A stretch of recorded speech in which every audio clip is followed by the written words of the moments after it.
Hi, my name is Kate and I'm currently preparing for CAE exam, and I think all of us have some parts that we are more sure about and some that are weaker.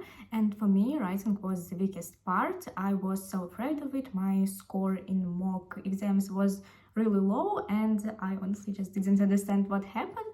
But I worked on it for a month, I would say now, and I got this score recently, which of course is not official, but it's still a great improvement. And I want to share with you today like the steps, what exactly I did to improve it, and maybe I will even do a little overview that I have in my notes. So if that's what you're interested in, keep watching the video. I want to show you my notes because they are my favorite. So this is like an overview of things that are important for each writing. Then I have for an essay, kind of a Cambridge, like how they even rate writing on based on which criteria. And this one is for all of the other writing parts. So I'm sure you know that the writing actually consists of two parts. First one is an essay, and the second one, proposal, email, review, or report.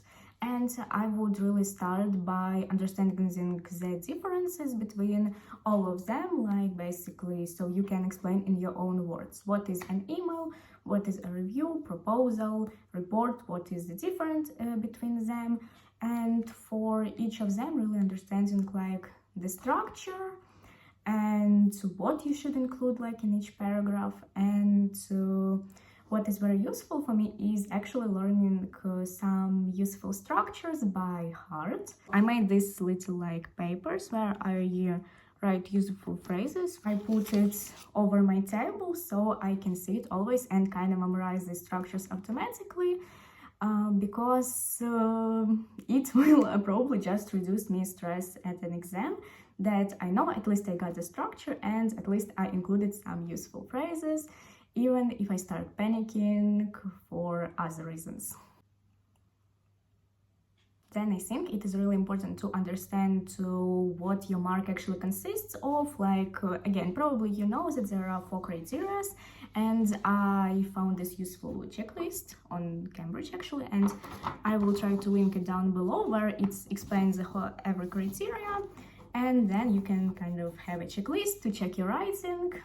So quickly I will introduce the criteria. Well, first is of course content, so basically that you included everything that you were asked in a task. Then it's communicative achievement, so in short, if it's like a right register, so for example, is it formal, informal, neutral, and aren't there like any awkwardness, so if you didn't use phrasal verbs in say a formal email. Then organization, so basically if you have clear organized paragraphs and your thoughts kind of flow naturally between them, you use all sorts of linkers, so the text is really smooth. And the last, my probably nightmare, it's language and grammar. So we are on C1, guys, we have to know some fancy phrases, unfortunately. And that is what will be assessed, and of course correct grammatical structures and kind of a mix, so you like use mixed conditionals, passives, and all of these fancy structures, but you also balance them with short sentences, so again the text looks kind of natural, but of course you should avoid any mistakes. So now knowing the criteria, it should be much easier to actually write according to them. It, I think, really helped me at some point. The next step is kind of small, but personally for me it was very important, is actually understanding the difference between formal, informal, and neutral styles. So again, as I mentioned already, I think in informal it's a lot of phrasal verbs like colloquial expressions and contractions, while informal it's a lot of like passives and impersonal structures, meaning you don't say like I think, but it is believed to be. So this was like also important for me to understand, figure out, and avoid some more mistakes. And the last step I did was reminding myself of some linkers I already know in English, like for contrast, for addition, for cause and effect, so I do not just repeat like because and etc. And the ones I already knew was because I passed FCE, which is B2 first exam, B first, how is it called? FCE, I mean. And I reminded myself of them, did this, little concept. And also I understand that I really need to use some advanced linkers too, so I learned them. Again, just usually I get all of this information from YouTube or from my textbooks. So I just googled something like advanced linkers, and for this reason, despite the fact that this video is really useful, and yeah, I just really took my time to memorize them, to make sure I include them in my writing pieces, and after some time I can be confident that I know them.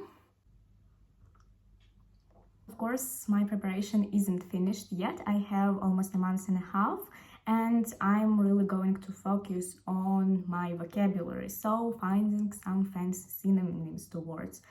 Just learning vocabulary to certain topics that are kind of popular, like, I don't know, environment, education, history, etc.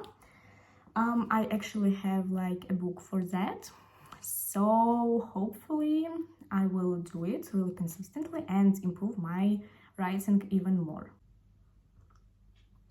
So again, let's sum up what exactly I did. First, I understand what this exam includes and understand each piece of writing perfectly, what I need to write about, what is the structure, what are the useful expressions. Then I checked out what is being assessed and understand what each criteria mean and how exactly can I get maximum on each of it. After that, I kind of reminded myself on formal and informal writing, what are the differences. And lastly, I worked on linkers. The basic, but B2 first ones, and learned some new ones. And now I will work on enhancing my vocabulary. I hope this video was useful for you, and let me know if you want to see more videos for this topic, because surprisingly I really like filming them.